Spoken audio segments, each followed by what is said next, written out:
Olá, pessoal, sejam muito bem-vindos ao primeiro podcast do SES. Olha, hoje a gente vai conversar um pouquinho sobre teste vocacional, sobre qual caminho profissional seguir. A gente sabe que muitos graduandos ainda na faculdade ficam com essa dúvida, né? Eu vou seguir qual caminho profissional, qual o melhor caminho para mim? E hoje a gente vai conversar um pouquinho sobre isso. Meu nome é Cecília Navarro e eu sou apresentadora aqui no canal do YouTube do SES Cursos Online. E para não ficar só nas minhas palavras, trouxe dois feras para conversar sobre duas vertentes muito importantes: a advocacia e concursos públicos.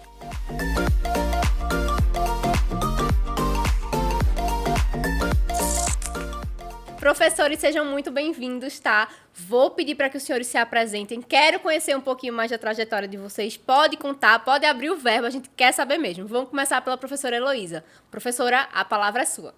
Olá, tudo bem? Primeiro eu queria agradecer o convite, dizer que eu estou muito feliz de estar aqui na noite de hoje, defendendo o time da advocacia.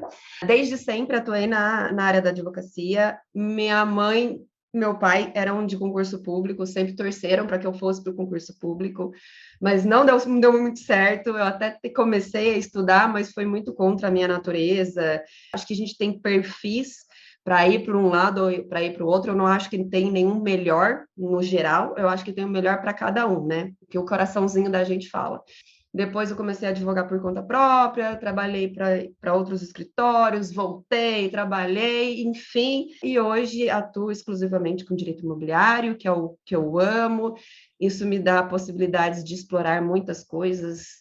Então, eu sou do time Advocacia Total, porque eu acho que casa muito com o que me faz feliz, com o que brilham meus olhinhos, né? Então, tô nessa aí há 17 anos, e eu acho que ao longo da nossa conversa eu posso falar mais um pouquinho da minha história, contextualizando com o que a gente for batendo de papo aqui, para não ficar chato. Muito massa, prof. E é isso mesmo, né? Geralmente a gente precisa se ligar no perfil da pessoa. A gente às vezes fica querendo ir para um lado, querendo ir para o outro, fica doidinho da cabeça. Mas o perfil ele é muito importante, muito interessante para que a gente compreenda qual caminho a gente realmente deve seguir. Como a professora falou, olha, realmente foi muito bom para mim porque eu tinha esse perfil de empreendedora. Para uma pessoa que mais está ali mais para concurso público, às vezes isso pode pegar um pouco. Vamos conversar agora um pouquinho com o professor Marcílio, tá? Que está aqui para falar com a gente sobre a sua experiência. Professor, a palavra é sua. Me conte aí que eu quero saber. Para quem não me conhece, meu nome é Marcílio Ferreira, eu sou procurador do Estado, fui aprovado nesse concurso, que é um dos mais difíceis do país, aos 25 anos de idade.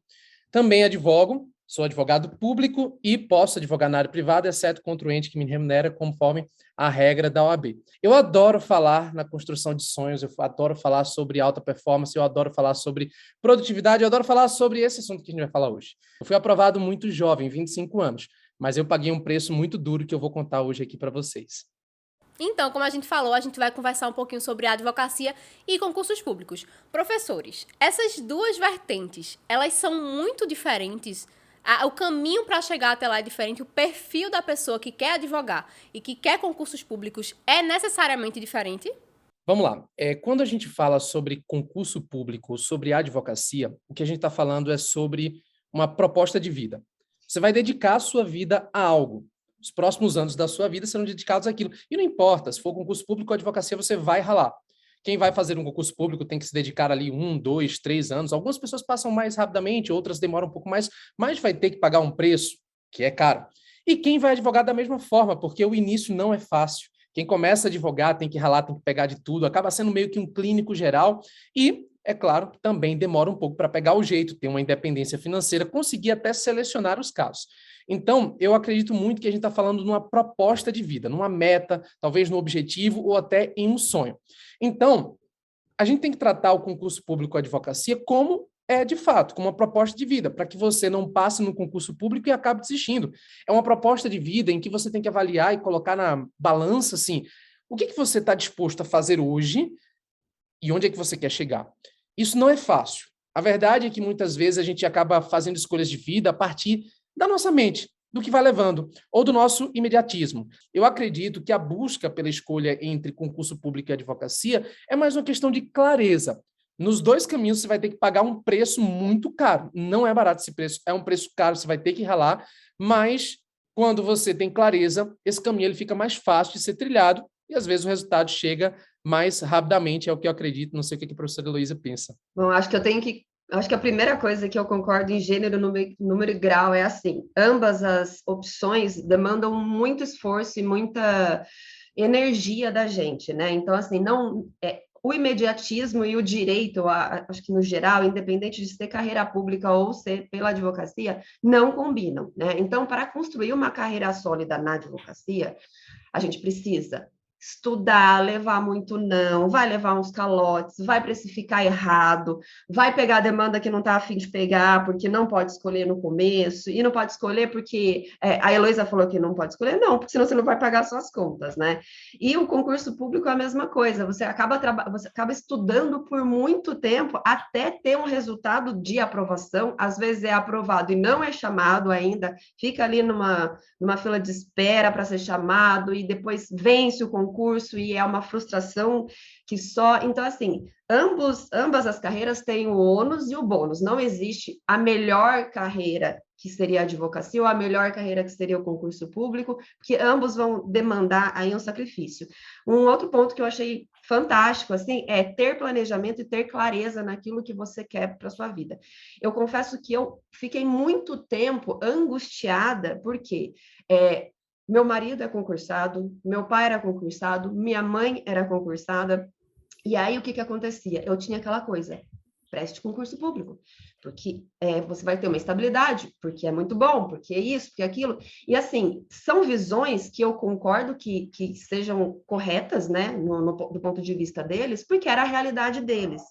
E por muito tempo eu matei um pouco a minha natureza, né? Então, vamos dizer assim, na advocacia a gente tem todos os perrengues do mundo, né? Então eu fico doente, eu fico pensando, poxa vida, tá tudo acumulando, ninguém vai assumir minha carteira enquanto eu tô doente, se eu não concluir, não vai ter dinheiro no fim do mês.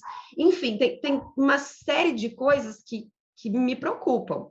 Mas, se eu tivesse na carreira pública, talvez eu tivesse outros sofrimentos. Então, vamos dizer assim: ai, poxa vida, eu estou pegando essa demanda porque meu chefe está mandando, eu não posso falar não. Então, eu não vou poder escolher. Ai, será que eu quero isso mesmo? Será que para eu mudar de área, para eu ser mais feliz, eu vou ter que prestar outro concurso público? Então, eu acho que ter essa clareza do que você prefere, qual a luta que você prefere lutar? Eu acho que é exatamente isso. Eu prefiro ter estabilidade e menos liberdade de escolha, que eu acho super válido, sabe? Eu acho que assim, você pode ser feliz desta forma, ou eu prefiro ter uns apertos financeiros, passar uns perrengues, ficar estressado, ter que fazer toda uma gestão de escritório, porque também não é fácil fazer gestão de escritório, não é fácil você contratar pessoas, não é fácil você correr atrás de cliente, porque você tem que correr atrás do cliente. Mas eu prefiro poder escolher aquilo que eu quero, eu prefiro, eu sei que se eu colocar meu sangue ali, uma hora eu vou chegar lá, eu vou ter altos rendimentos mensais.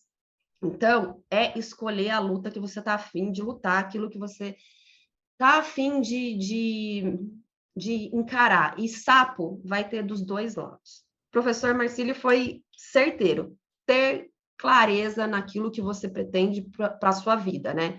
Quando a gente está na faculdade, eu, pelo menos, eu entrei na faculdade com 17 anos, né? A gente é muito novo, eu era muito imatura na época, né? E aí é difícil mesmo escolher. E aí eu queria saber do professor uma dica, porque acho que até hoje eu não tenho essa resposta, né? Então, quando a gente é tão novo, quando a gente tem pouca maturidade, como que a gente define isso? Uma dica para a gente poder ir para esse caminho, porque a chance de errar é alta, né? E eu acho que também isso agora é uma dica que eu vou dar antes de passar a palavra. Se você errar, não tem problema, volta e começa de novo. O ruim é ficar parado, sofrendo numa carreira que não vai te fazer feliz, e se não vai te fazer feliz também, não vai te trazer retornos financeiros a longo prazo. Pode trazer no imediato, mas a longo prazo você vai acabar ficando parado. Então, professor... Preciso ouvir, tá? Para quem não me conhece, eu tenho 23 anos, né? Também entrei na faculdade com 17. Compartilho muito dessa pergunta que a professora fez. Eu quero essa resposta, né? Sou jovem advogada, né? Eu tive aí a minha aprovação na OAB, então eu ainda tô meio assim, se eu quero ser advogada ou se eu vou para concurso público. Então, essa conversa aqui vai me ajudar muito e eu quero muito essa resposta. Então, vamos lá, eu quero ouvir. Primeira coisa que a gente tem que fazer aqui é desmistificar uma coisa que está na mente de muita gente.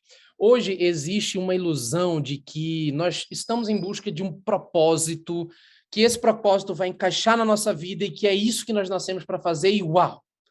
É uma coisa muito vendável e muito bonita, você encontra nos livros. Na verdade, se você entrar hoje numa livraria, acho que os 10 primeiros best-sellers serão sobre isso, falando sobre propósito de vida, sobre encontrar um único caminho, alguma coisa. Mas o fato é que nessa vida real aqui, nessa vida fora desses sonhos ou desses milagres, a gente nunca vai encontrar um propósito de vida, uma coisa única. A gente passa por múltiplos caminhos que revelam coisas diferentes e o tempo passa, a gente quer coisas diferentes. Na verdade, o que a gente tem que procurar é aquilo que desperta a nossa curiosidade. O que você pesquisa, o que você busca, o que te deixa curioso, o que faz realmente você bater o seu coração mais forte nesse momento, agora. E deixar um pouco isso fluir, não com uma pressão de tipo, tem que ser o único caminho certo. Porque vai ter caminho errado, vai ter uma coisa que vai dar errado, vai ter outra que vai dar certo. Mas assim, o que desperta a tua curiosidade? O que faz você pesquisar um pouco mais? O que faz você, poxa, né, é isso que eu quero. Esse pensamento de onde será que eu vou estar e será que vai dar certo, é o que gera o sofrimento. A gente sofre de duas formas, ou com culpa por conta do passado, pensando, poxa, eu poderia ter feito diferente, ou com ansiedade em relação ao futuro que ainda não aconteceu. Então, a minha dica para você é, deixa de viver passado e futuro e pensa agora. Agora. Vai e busca saber se é isso mesmo. É esse caminho. Aí você vai ver se dá certo, se dá errado, se é isso que você ama ou não.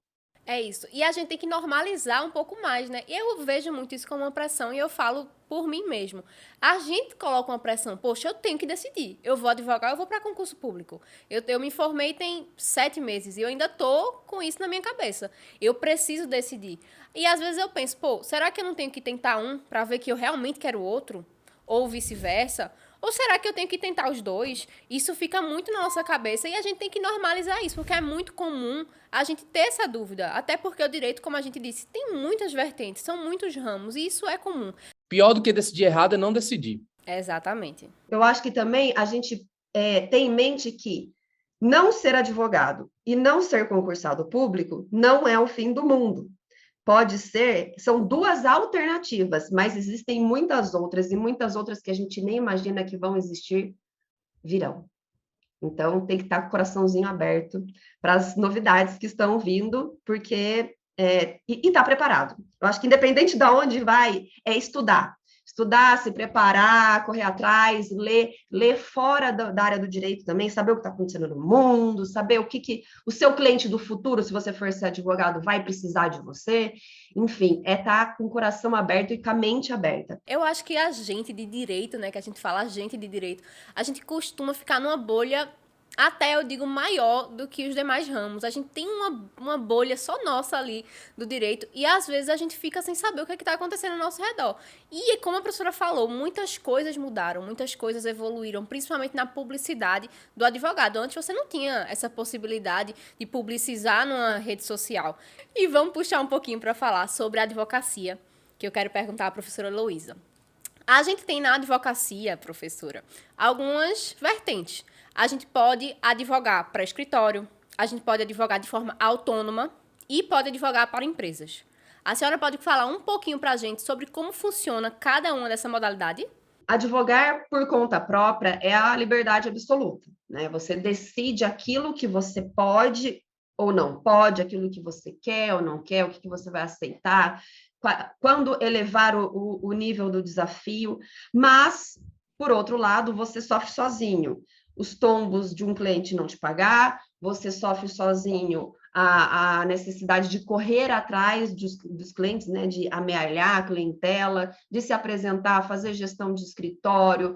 Trabalhar por conta própria é libertador, mas demanda muita disciplina, muito controle, porque senão a coisa vai para água abaixo. Advogar para escritório é legal, tá? Porque você começa, principalmente no começo de carreira, porque é possível ter contato com demandas que no início de carreira, sendo carreira solo, você não teria oportunidade, que só um escritório que já está em andamento tem capacidade de receber grandes demandas, de alta complexidade. Então, trabalhar em escritório é bom, mas você fica um pouquinho amarrado, a depender do escritório.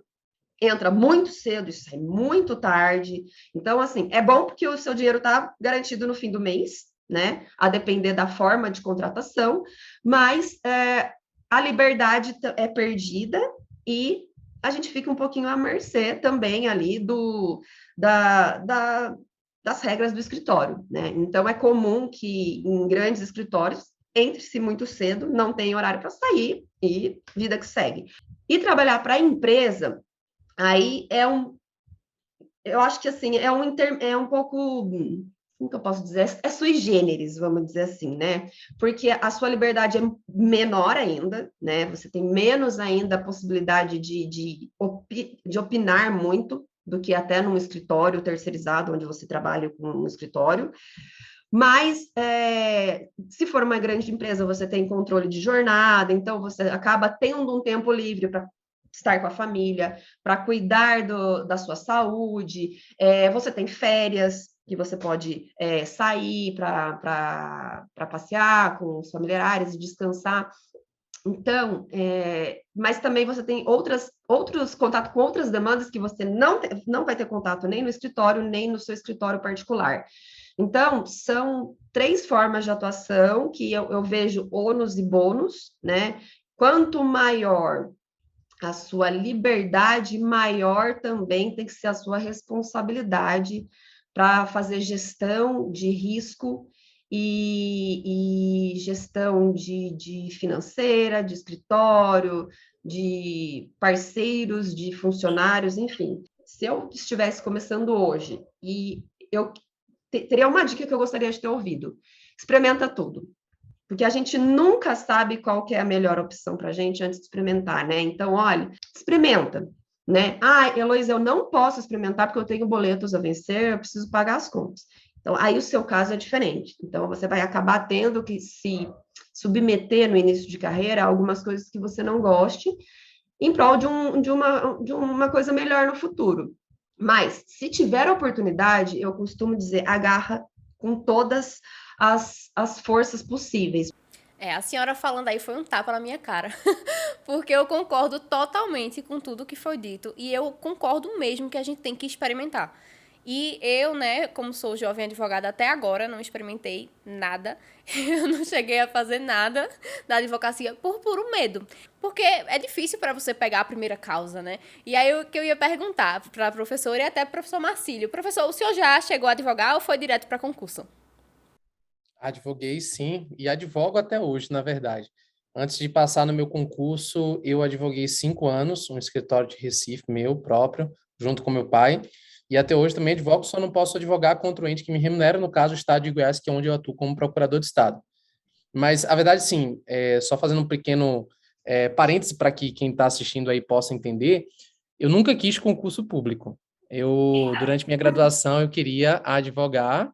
A minha ideia era sempre a advocacia, pelo meu perfil ser um pouco mais executor, por gostar muito da advocacia em si, até que eu pude perceber que existem caminhos também dentro dessa área de concurso público em que você também pode advogar, que é a carreira de procurador de Estado, procurador do município, né, e assim por diante. Então, apareceu uma oportunidade, eu resolvi experimentar, só que eu experimentei com muita intensidade e fui aprovado no meu primeiro concurso de procurador de Estado. E o que eu queria saber, pode ser dos dois: como foi a primeira experiência advogando? Aquela menina novinha, aquele menino novinho, na primeira experiência. Eu quero saber isso porque eu tô aqui, ó, com medo, e eu sei que eu tenho que agarrar alguma oportunidade para poder dar o pontapé inicial. Eu sei que se eu fizer, eu vou, a gente tem essa noção.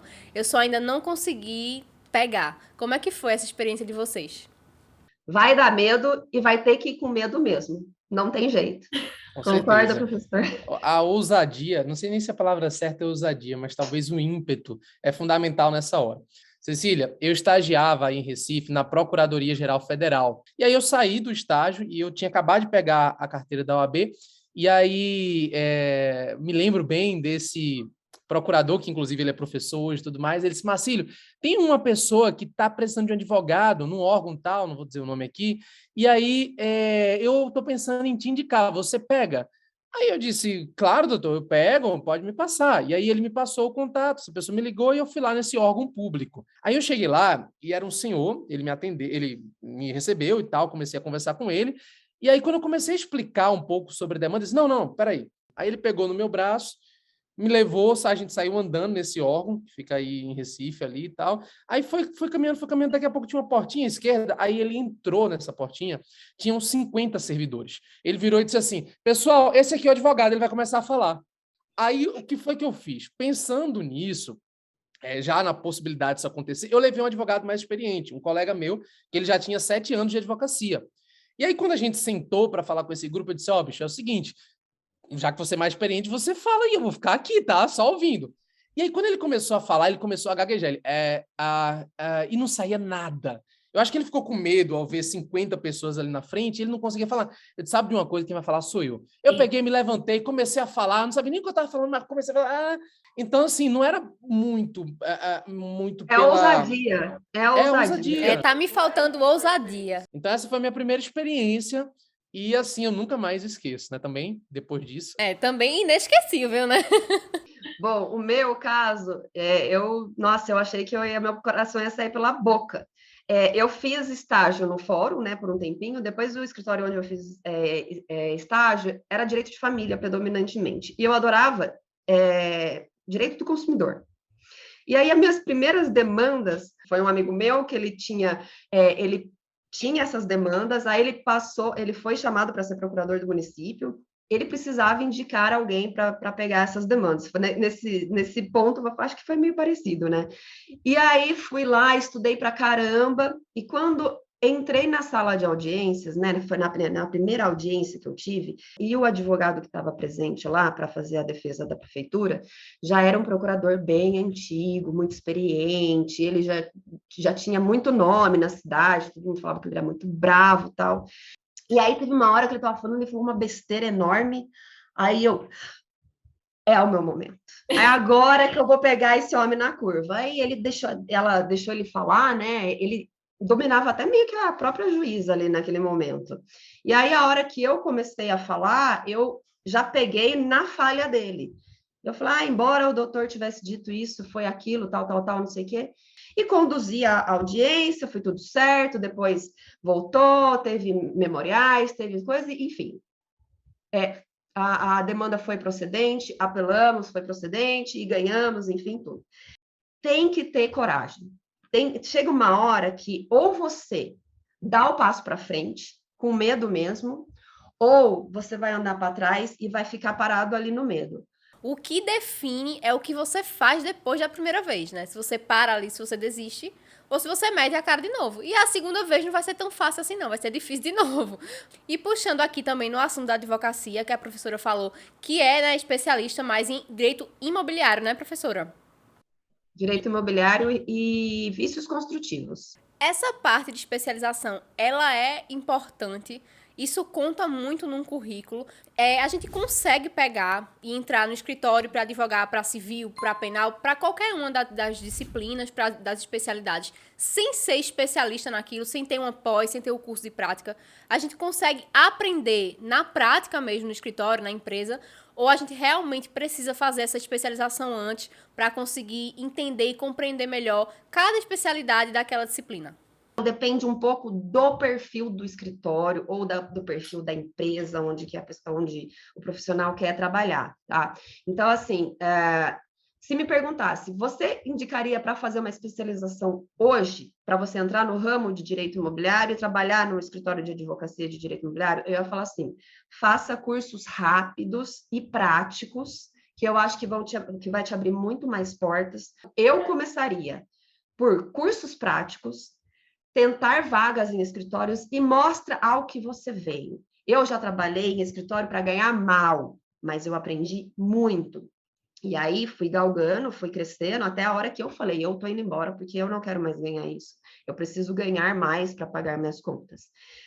E aí, depois que você já tem um panorama ali da matéria, aí sim você vai para a especialização.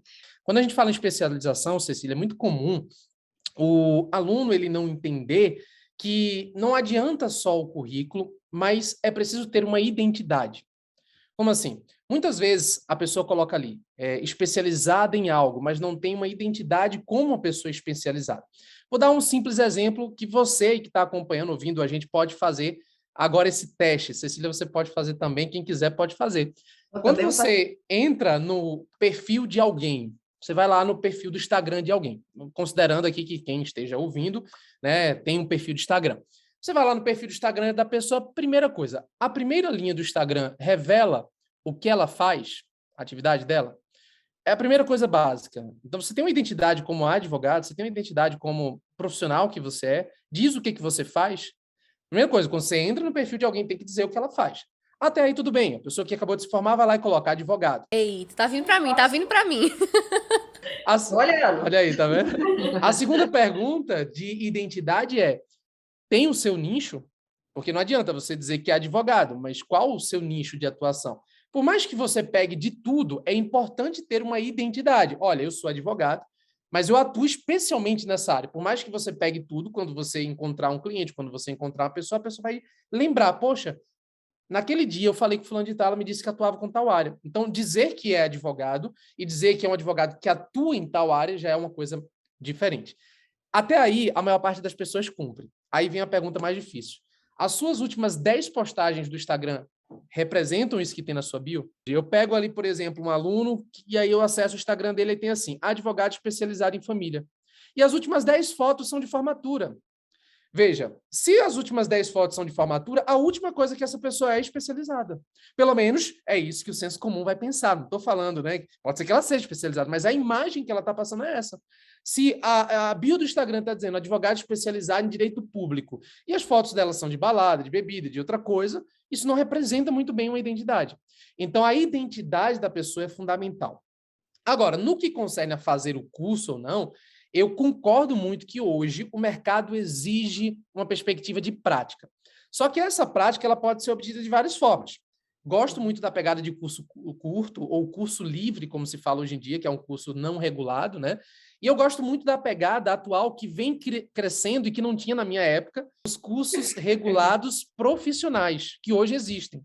Então, por exemplo, na minha época não tinha um curso de direito público profissionalizante. Por exemplo, na minha época não existia mestrado profissional, só mestrado acadêmico. Hoje o SESC tem um mestrado profissional. Veja que interessante. É um mestrado profissional em que você não estuda livros e apenas livros academicamente, você vai estudar a prática. E no final, inclusive, do mestrado profissional, sequer é obrigatória a apresentação de uma dissertação. Você pode apresentar um projeto de lei, você pode apresentar um projeto prático. Então, é uma pegada um pouquinho diferente que eu acho que hoje as pessoas estão correndo para isso. Eu acho legal, porque ao mesmo tempo que você faz uma aplicação prática do conhecimento, você adquire também um título. Aí tem gente que diz, mas o título não é tão importante. Eu concordo que para a atividade profissional não vai ser o mais importante. Mas talvez, na geração da sua identidade profissional, isso possa ser um plus lá na frente. Como, por exemplo, na hora de dar uma aula na universidade, na hora de fazer uma palestra, e pode contar alguma coisa para você. Então, se você tem possibilidade de fazer os dois, vai lá e faz. O que eu digo? O cara que está começando, que ele não tem possibilidade, porque ele não tem tempo, ele quer resultado rápido, vai para curso livre. E mais, se possível, avançando em cursos que não são da área jurídica, que o pessoal de direito tem muita dificuldade com isso. Como é que o ser humano, meu Deus, como é que o ser humano faz um curso de 5 anos de direito e não tem uma aula de oratória, gente? É verdade. Se você for a uma sessão do tribunal, você tem vontade de chorar pelos outros, porque 90% não sabe fazer uma instituição oral. Mas se você puder, eu digo assim, investir em educação é tudo. Invista. Não existe outro caminho para você crescer e se desenvolver que não seja educação. A educação ela é fundamental. Acho que não tem verdade mais absoluta. Investir em educação nunca vai te fazer andar para trás. Até o YouTube, hoje em dia, tem uma série de conteúdos. O Sérgio está produzindo tanto conteúdo que, meu Deus do céu, tá dizendo, eu consigo fazer um curso só com os vídeos que o Yuri está fazendo aí com a Cecília. Eu vou precisar de um ano para assistir todos os vídeos aqui que tem. É verdade. E olha, desse bate-papo a gente já conseguiu tirar várias dicas. Então, para a advocacia, você tem que ser cara de pau, né? Que é a pitada do sucesso, segundo a professora Heloísa. Você tem que buscar experiências. Então, falar para ser autônomo, para ser de empresa, para ser de escritório, busque experiência. E agora a gente vai passar um pouquinho para os concursos públicos. E se você tá aqui até agora, tá? Deixa o teu like aqui, coloca nos comentários, dá uma ideia aí pra gente de qual o próximo podcast, do que é que a gente pode falar. Mas eu tô falando sério, eu vou esperar. Botou? Pronto, agora vamos seguir falando de concurso público aqui com o nosso professor Marcílio. E a professora Heloísa também quer sua participação. Vamos conversar também sobre concursos. Professor, vamos lá. A gente sabe que nos concursos públicos nós temos diversas áreas, né? Áreas que são diferentes umas das outras. Atualmente, quais são as áreas, quais são as carreiras que alguém que queira concurso público pode seguir? Maravilha. Assim, quando a gente fala em concurso público, as oportunidades são múltiplas. A gente está vivendo o melhor momento de concurso público, a verdade é essa. Tem concurso para dar em vender, edital saindo a todo momento. Essa semana só já foram 2 editais de carreiras jurídicas. A pessoa que quer começar a fazer concurso público, esse é o momento. Quanto antes ela puder começar, melhor. Agora, se me perguntar assim, Marcílio, qual área? Bem, a primeira divisão que eu faria é de concursos que são da área jurídica e concursos que são de área não jurídica, né? Hoje em dia você tem concurso, por exemplo, de nível médio, tem concurso, por exemplo, na área de empresas estatais, do Estado, tem concursos que não exigem o conhecimento jurídico e tem concursos que são eminentemente jurídicos, que a gente chama de carreira jurídica. Então, a primeira distinção é verificar isso, se você é uma pessoa que se enquadra em concurso não jurídico ou concurso jurídico. Dentro desse contexto, hoje o SERS ele tem, inclusive, preparatórios nas 2 áreas. Você vai encontrar concursos da área não jurídica, como, por exemplo, na área de tribunais, da área de, né, por exemplo, o concurso do IBAMA, tal, que tem a parte de técnico, tribunais, técnico, judiciário. Você vai encontrar carreira jurídica, procuradoria, defensoria, etc. O ponto hoje é que tem tanto concurso que a verdade é que as pessoas, às vezes, não sabem por onde começar, né, Cecília? Mas o fato é que, assim, na área de concurso público, você tem 2 possibilidades. É agir sem pensar e agir pensando. Então, o cara que ele age sem pensar, ele até pode conseguir resultado. Mas o cara que ele age pensando, planejando, sentando, raciocinando, discutindo, vendo realmente um plano de ação, ele tem a condição de conseguir um resultado muito mais rápido. Eu uso muito o meu exemplo. Eu fui uma pessoa que nunca gostava de estudar, pô. Até os meus 20 anos eu não tinha terminado de ler um livro completo. Então, eu entrei na faculdade sem saber absolutamente nada. E a partir daquele momento, quando eu entrei na faculdade, aconteceu um fato na minha vida, foi um fato muito pessoal, uma doença no meu pai, né? E isso me fez virar a chave. Eu passei a, por necessidade, ter que agir. E eu disse, tenho 2 possibilidades. Eu estou vendo aqui muita gente se preparando, todo mundo com qualidade, com bagagem, coisa que eu não tenho. Então, ou eu posso seguir a onda, tentar aqui, como todo mundo está tentando, de qualquer jeito, qualquer concurso que está vindo, ou eu posso me planejar, buscando conhecimento sobre como você consegue ter resultados mais rapidamente. Foi isso que eu fiz. Eu fui atrás de conhecimentos assim de todo tipo. Como aplicar técnicas de estudo, o que são metodologias de estudo, como o ser humano aprende. Eu comecei a estudar tudo que tinha sobre planejamento pessoal, apliquei na minha vida e eu reputo a isso, de fato, o meu resultado tão rápido que foi a aprovação no concurso aos 25 anos e logo em seguida mestrado, doutorado, publicação de livro e artigo. Então, se eu pudesse dar uma dica para quem está estudando, é assim, número 1, planejamento. Número 2, aplicação desse planejamento com técnicas de alta performance, que é algo que eu vivencio isso há 10 anos na minha vida. E terceiro, controle emocional. São os 3 passos que eu entendo como fundamentais para você hoje olhar para esse panorama e escolher de forma correta, sem se equivocar. Faz muito sentido. Eu também sou uma concurseira, né? Eu sou tudo, né? Eu tô tentando fazer tudo e acabo não fazendo nada. Mas eu prometo que hoje eu vou colocar a cabeça no travesseiro, eu vou pensar, eu vou decidir ou não, eu vou tentar, pelo menos, alguma das 2 carreiras. O professor Marcílio falou ali, me definiu totalmente. Lá no meu Instagram é advogada, concurseira, não faço nenhum dos 2. Minhas últimas 10 fotos são minhas, é só minha cara assim, só minha cara no quarto.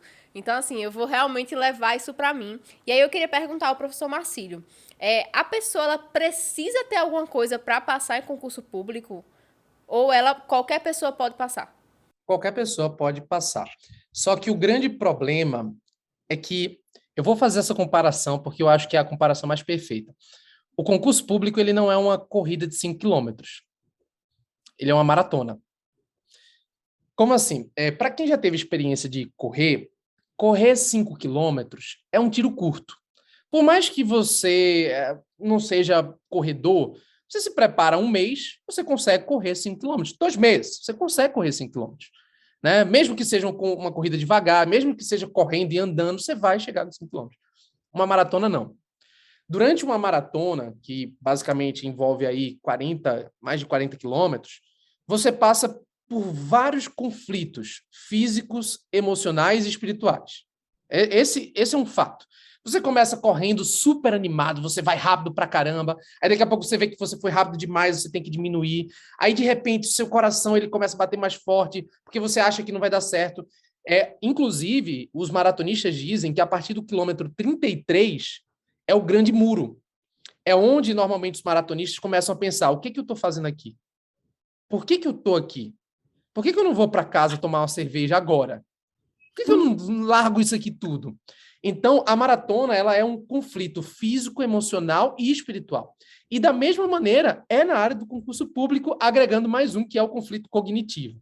Você tem uma dificuldade cognitiva, porque você vai ter que estudar, você vai ter uma dificuldade física, porque não é fácil permanecer tanto tempo sentado, estudando, com a concentração.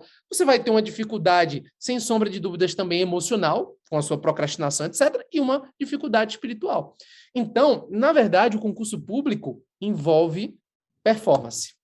Então, assim, se a pessoa quer alcançar esses resultados, ela vai ter que aplicar um pouquinho de técnicas de alta performance, que é o que eu estudei nesse tempo todo, desde que eu decidi deixar de ser uma pessoa que não fazia nada, que não estudava, até conseguir a minha aprovação. Eu passei a estudar isso profundamente. São muitas técnicas, tem muita coisa legal. No SERS, tem vários vídeos no YouTube, você que está acompanhando, falando sobre metodologia de estudo. Eu gravei um. Dá para conseguir, sim, independentemente, né, da sua condição aí, mas vai ter um preço muito caro.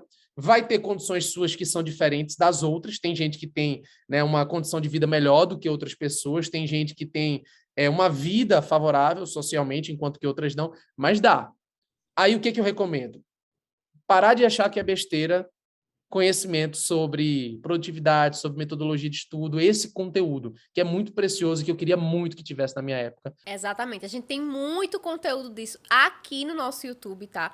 E como a gente já conversou também sobre a advocacia, nós temos muitos cursos de prática, né? Que, como os professores concordaram, atualmente são um dos melhores para que você possa sair aí e alavancar no mercado. A gente também tem cursos de pós-graduação que são rapidinhos, que você consegue fazer de forma mais rápida, certo? Então é isso, a gente vai caminhando aqui pro final, né? Acho que o resumo é que você tem que meter a cara mesmo, a gente tem que ter muita clareza no que a gente quer. Vai dar certo? Talvez. Vai dar errado? Talvez. Mas você tem que se reerguer. Eu acho que o que lhe define é o que você faz depois da primeira vez e vai muito do que a gente conversou aqui. E não deixe realmente de fazer aquilo que você quer fazer por pensar no que os outros vão achar. Se a sua família, como a professora disse, é uma experiência muito massa. Se a sua família é toda concursada, não, então eu tenho que seguir ali para concurso público, eu vou ser a diferentona, a advogada, e se der errado, todo mundo vai dizer que me avisou.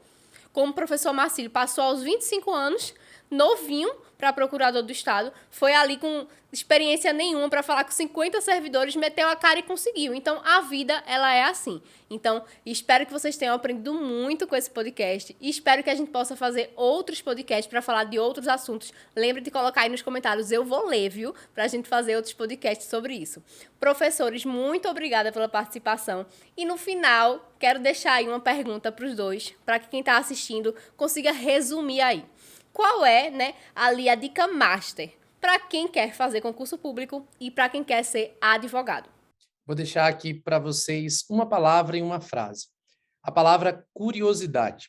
Quanto mais curioso você for nessa área de concurso, melhor, tá? Principalmente curiosidade sobre performance, sobre como você vem performando, sobre o que vem funcionando, sobre metodologias de estudo. Esse assunto, ele tem sido diferencial para quem está se preparando. Seja curioso, tá? E a frase que eu quero deixar para vocês é uma frase que eu falei no evento do Sérgio no começo do ano. Assistam esse evento, está disponível no YouTube gratuitamente. Não deixe o seu futuro na mão de qualquer um. Está lá o vídeo. A frase é: não vai ficar mais fácil, mas você vai ficar mais forte. Se você persistir, se você continuar, pode ter certeza. Mais fácil não vai ficar. Quem está te vendendo essa ideia de que vai ficar mais fácil, não vai. As coisas tendem a continuar do mesmo jeito, difíceis, vai ter que pagar preço, vai ter que ralar. Mas conforme você vai tentando, você vai ficando mais forte, pode ter certeza. Eu acho que as dicas do professor Marcílio se aplicam aqui também para a advocacia. A curiosidade é imprescindível para o advogado, mas eu acho que eu vou dar uma dica prática, né? A gente fica muito angustiado no começo de carreira porque a gente tem medo de errar. Então, procure se apoiar em grupo de estudos ou grupo de outros advogados que estejam na mesma vibe, no mesmo tempo de carreira que você, para que você compartilhe as suas angústias e saiba que todo mundo está passando pela mesma coisa. E procure também ter grupos de estudos, seja de matérias específicas, o que for, para que você tenha quem perguntar. né? Então, porque nem sempre você vai estar fazendo um curso e vai poder perguntar para um professor. Então, tenha amigos que atuam na área, que você possa trocar experiências, possa trocar ideias, isso vai te ajudar muito, sabe? Vai ajudar a ter menos medo. Verdade. Então vamos seguir essas dicas aí. Muito obrigada mais uma vez pela participação. Muito obrigada a você que ficou até agora assistindo. Bons estudos para vocês e vamos juntos.